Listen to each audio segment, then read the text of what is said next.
James, how you doing, man? Hey, Michael, how you doing? Good to see you. Sparachi Plaza. This is kind of the center for Latino urbanism, as they call it. And it really kind of showcases the way Latinos are really transforming LA in a really positive way with their bodies. Raised in the Latino neighborhood of Boyle Heights, James was inspired to develop Latino Urbanism, an original concept that empowers citizens by injecting their own cultural experience into the urban planning process. People come in from Latin America, how do you walk and get around here? Right. But then you arrive in the middle of car-centric LA, and there's no pedestrian infrastructure here. So it's all this DIY urban design culture that's kind of what we call resquache, kind of do-it-yourself, that really kind of is reshaping these parts of the city. I'm just looking over your shoulder. It looks like a little piece of Mexico. You got like cool murals, a little cafe. These murals go back to the Spanish conquest of the New World. They tell a story about a place. Storytelling through the visual landscape.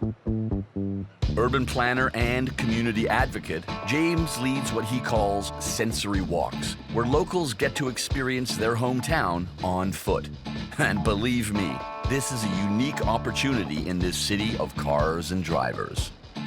Activating the senses on the urban landscape, noticing things maybe you don't notice before. But what is the purpose of it? Well, it's to really kind of empower people to ask the right questions in the planning process. Right. I think people just don't know what to ask.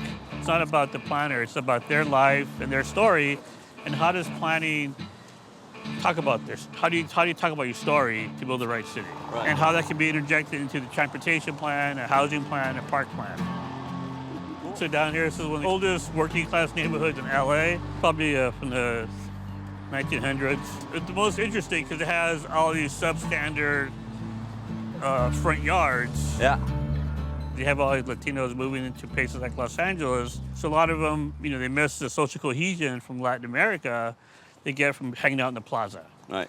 So they turn their front yard into plazas, little mini plaza. They put the tables and chairs. They put in all the little potted plants. So it becomes this kind of impromptu plaza in the American front yard. Right. And we see a series of them. Then you start building all this kind of social cohesion in the community from these front yards. Hola. Wow. Hello. Vidia? Carnitas? Okay. Carnitas. In the 60s and 70s, so-called progress led to the expansion of massive highway networks all around LA. While rich neighborhoods like Beverly Hills could afford to put up a fight and resist these projects, the poorer neighborhoods were, of course, powerless. Over the years, Boyle Heights was fragmented by the addition of 4 freeways, including 2 massive interchanges less than 4 kilometers apart. Many people were relocated as these barriers split the social fabric and scarred the physical landscape. But Latino urbanism built up local resilience. Residents have claimed their space by repurposing it through a DIY approach. Life-size thinking at its finest. So this Latino urbanism, does it only exist in like residential neighborhoods like this, or are there other examples of it around LA? Yeah, it exists in many parts of LA, especially in commercial districts. Let me take you to the fashion district. What is now referred to as the Fashion District was once a land of sweatshops and manufacturers, with alleys acting as large-scale clothing markets. Fast forward, and now the place has become this, a modern cultural hub, 90 square blocks of retail, entertainment, and urban life. So this is where Latinos shop now, okay. all over the county, all over Southern California, from northern Mexico, from all over the states. Wow. It's all about these sensory experiences. You have, Latinos here, but you have African Americans, you have Asians, you have everybody here. Right. And Middle Easterners, so everybody kind of shares this kind of urban experience on the street. How is this Latino urbanism? There's no storefronts here. It's very fluid, indoor-outdoor. It embraces the weather. This is not a shopping mall, it's an outdoor space. Yeah. It's an alleyway that's been transformed. This beats any shopping mall in America right now, man. Yeah. This is what that used to look like. This? Yeah, this alley here was what that alley used to look like, 40 years ago. Damn, that is a transformation, right? Transformation of an alley. Yeah, Really simple interventions. But again, it's about people's needs for clothing, for things. Yeah. you know, their memories of shopping and their aspirations.